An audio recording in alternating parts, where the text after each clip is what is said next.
Welcome back to my channel to a series on the Sacral Center.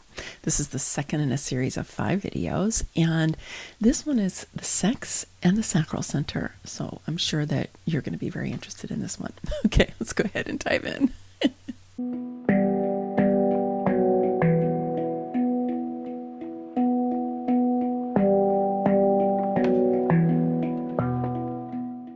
As the center for life force energy, yes, the sacral is the center for sex and sexuality, and to some degree sensuality as well.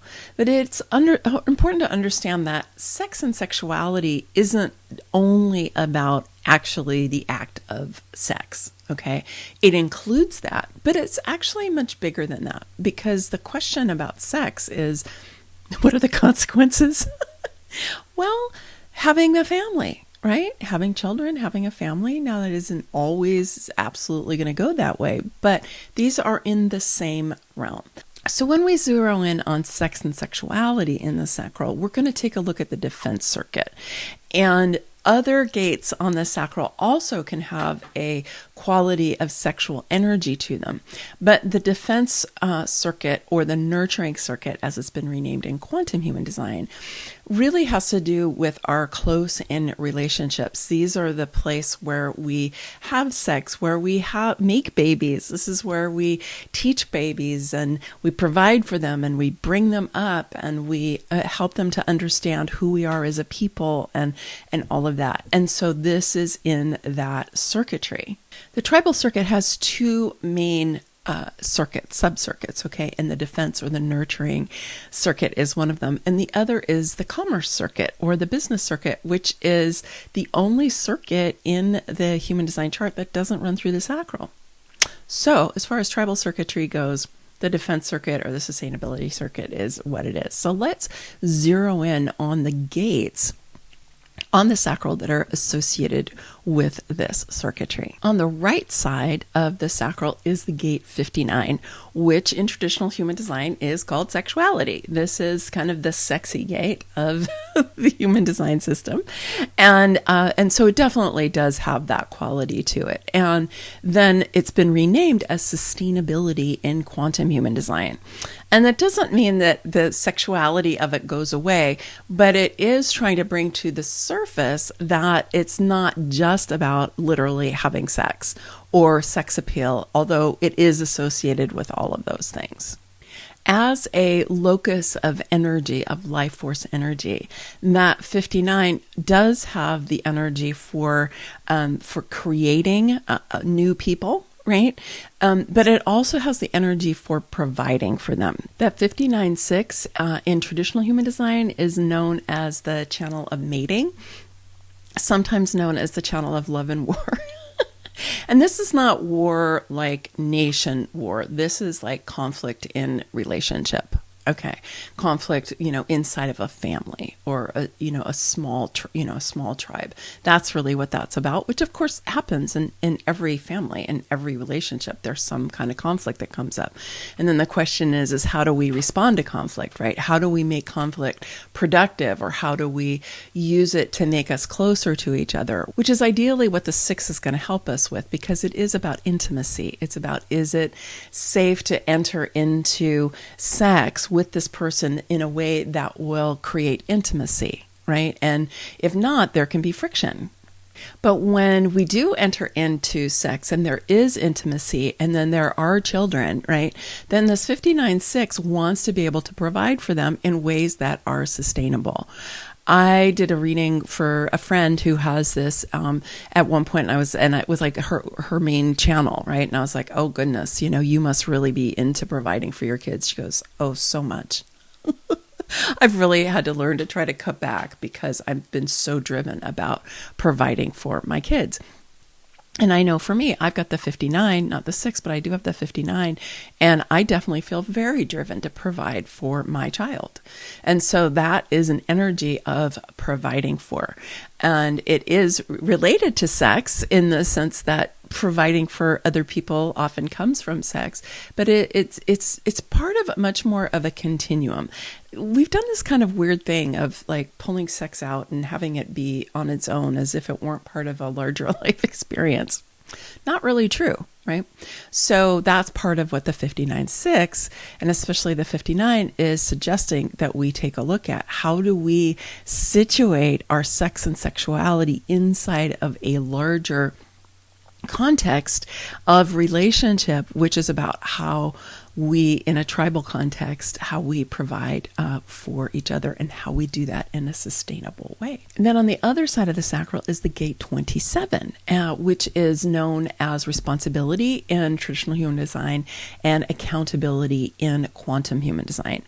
And it is an energy, we often kind of colloquially call this the mother-grandmother gate. So if there is a gate on the sacral that's really not sexual, the 27 is kind of it. And the 34 that we talked about in the last video, which you can go and watch here if you didn't get a chance to see it. So the 34 is just like busy. The 34 is engaged with life. The 34 is creating. The 34 is like multitasking. It's a lot of times a little too busy to be thinking about sex. And the 27 is all about nurturing, right? It's about caring for. The reason I think it's been renamed accountability is that too often women in particular have subordinated our own needs and our own well-being to nurturing and taking care of others, right? So on the one hand, yes, we do have a responsibility, and yes, we do want to fulfill that responsibility when we have youngers who are dependent on us, or olders also. But we don't want to do it to our own detriment. We don't want to do it to the place where we're going to make ourselves sick, right? Because we're ignoring what we need. And so that's where the accountability comes in. So we want to balance it with that. So that 27, interestingly, is not where the sex and the sexuality is so much as it is about what happens when we've engaged in sex and sexuality, and then we have a tribe that we need to take care of. And so whereas that 59 was more about providing for, like making sure that the material resources are taken care of and that sort of thing, the 27 is more about caring for. It's more about, loving you up. And it can be very sensual in the sense that, I know when I was born, my mother was delighted to have a child that wanted to sit in her lap, because she said my brother, as soon as he was mobile, would never sit in her lap. He was off exploring and doing stuff, and I loved to sit in her lap. It was very sensual. It's very loving. It's very yummy, right? It's very yummy. It's not sexual, but it does have sensuality to it, which is a key component of sexuality. So the mate of the 27 is the gate 50, which in traditional human design is known as values. And in quantum human design is known as nurturing, which is kind of interesting, makes the whole channel nurturing, right? Because the 27 is definitely nurturing.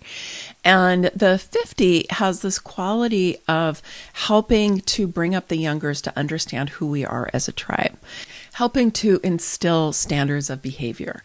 For example, like one of the really simple ones that I like to use is, to the really youngers, it's like, okay, learn how to use your words. Please don't hit or throw stones at each other, right? It's like learning how to do that. That's a standard of behavior, is we want to learn how to communicate with each other in ways that are non-harming to each other, right? Definitely hitting somebody or throwing stones is a form of communication, but it is also harmful. So passing on to the youngers, how do we communicate in ways that get our point across, and also where we can really hear and receive from others, and that it is non-harming. That's an example of a standard of behavior and how we know who we are as a people, that we do that. There can also be sensuality in this gate if part of what we're doing is helping people to love their bodies, being able to enjoy sensation, knowing that sexuality is a beautiful and positive part of the human experience. This is one of the messages that can get passed on by that 50, that this is part of how we communicate and relate with each other, and so on, right? And so this idea of sensuality and sexuality is like infusing all of these different aspects of both of these channels in the defense circuit. So, yes, the sacral is the center for sex and sexuality, but it's also the center that includes more about sensuality and how we communicate and how we get to know each other and who we are as a people and how do we provide for each other and how do we create lives that are more sustainable and communities that are more sustainable. It includes all of that as well. So these are the only tribal activations on the Sacral Center, and you can see they're complementary, but quite different in certain ways. And then next time we're going to talk more about the knowing circuit and individual circuitry and the gate 3 and 14. And if you haven't already joined us in the Becoming Sovereign Quantum Retreat Center and Global Community, it's free for you to join. And I am doing live events in there every month, and I invite you to come and participate in that. And I do have some really great stuff that's coming up this fall that I will be sharing in that community. So I hope you will join us there. Okay, many blessings. Much love. Bye for now.